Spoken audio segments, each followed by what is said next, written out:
Slavic Paganism in Medieval Christian Writings. Ink, Cross, and Pagan Gods by Jiří Dynda. I've recently read this book and wanted to share some of my thoughts about it, partly so you can make an informed decision about whether to purchase it. It is quite expensive.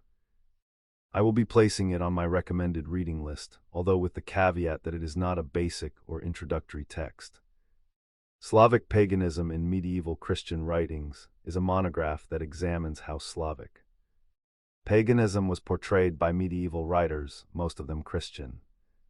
The author approaches the sources carefully and individually, taking into account each writer's historical, cultural, and religious background, any themes borrowed from earlier authors or shaped by literary conventions, and the likely motivations behind the text. He also briefly summarizes the conclusions of other scholars regarding each particular source. This scholarly diligence, though formidable, makes the reading at times rather dense and even a little dry, so I encourage potential readers to realistically assess their own tolerance for this style before deciding to buy the book. One aspect I particularly enjoyed is the very thorough analysis of trends and tropes in scholarly approaches to Slavic studies over the last 2 centuries or so. This helped me systematize my understanding of the literature and become familiar with non-Polish scholarship on Slavic paganism.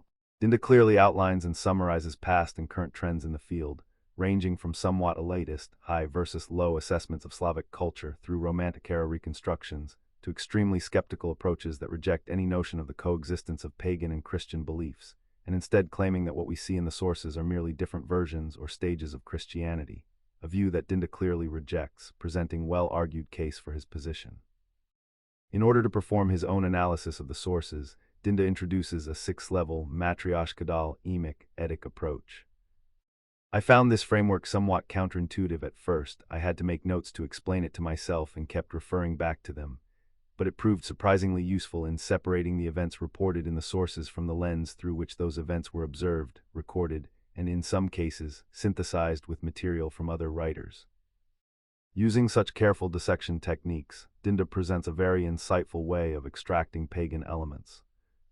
For example, in his analysis of Christian descriptions of the destruction of Slavic pagan temples and idols, which typically involved drowning and or burning, he notes that while many Christian writers mention some discontent among the pagan Slavs, others report that some Slavs appeared indifferent or even actively participated in the destruction. However, Dynda points out that burning and drowning effigies or idols is a well-recognized and long-standing element of Slavic culture, one that survived into modern times, for example, the drowning of Marjanna. He therefore concludes that Christian missionaries may have repurposed an existing Slavic pagan ritual to help introduce the new god, Jesus, in place of the old gods.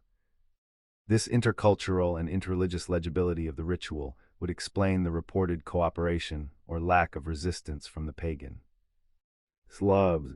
A significant part of one entire chapter is devoted to the sources' mentions of Rod and the Rajanicy.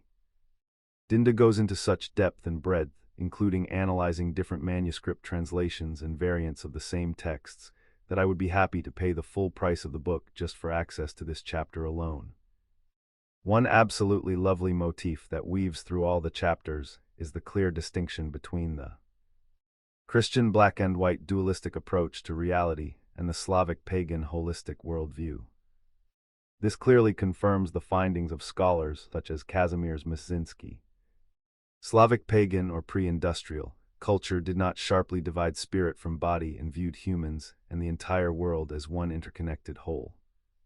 I am not very familiar with the current English language literature on Slavic paganism. I have mostly read Polish scholarship on the topic, so I am not sure how truly revolutionary Dynda's multi-level emic-etic approach is. However, I personally find it groundbreaking. As Dynda himself notes, this method allows the extraction of a surprising amount of information about many elements of Slavic pagan practice as well as, more generally, the Slavic worldview, something I have been trying to reconstruct for years. Overall, I would say that if you already have a high mid or advanced understanding of scholarly discourse on Slavic paganism, this book is a must-read. At the very least, it will systematize your current knowledge, but it may also present you with an entirely new way of approaching serious research into the beliefs of our pagan ancestors.